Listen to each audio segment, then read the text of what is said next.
Hello guys! For today's video ay gagawa tayo ng meat pie. Tara at samahan niyo akong gumawa nitong ating napakasarap na pang merienda. Ito nga sa ating malinis na mixing bowl ay naglagay tayo ng 4 na cups ng all-purpose flour, teaspoon of salt, and then itong ating 1 cup ng cold butter. Then halo lang ako dito sa ating harina at butter guys hanggang sa mag-well combined na nga ito. Hanggang sa naging ganito na nga yung kanyang hitsura guys. Pagkatapos ay naglagay ako dito ng 1/4 cup of cold milk. Halo ko nga dito sa ating harina at gatas ay medyo nakulangan pa ako sa basa kaya nagdagdag ako ng 2 kutsara pa ng gatas. And then halo-halo ulit guys hanggang sa nakabuo nga tayo ng dough.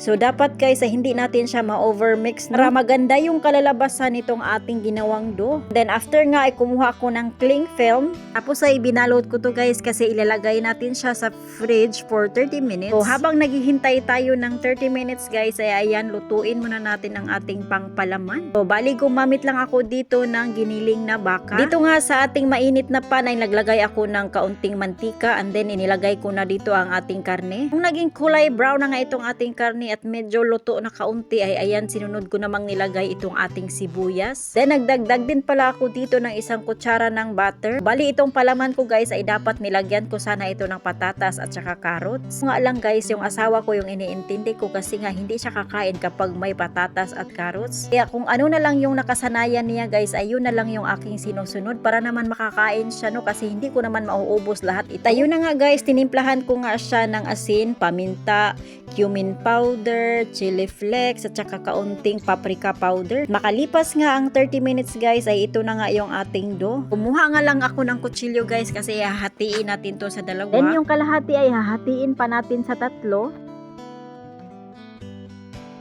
Dito nga guys, gamit ang ating rolling pin, nag-start na tayong i-flatten itong ating dough.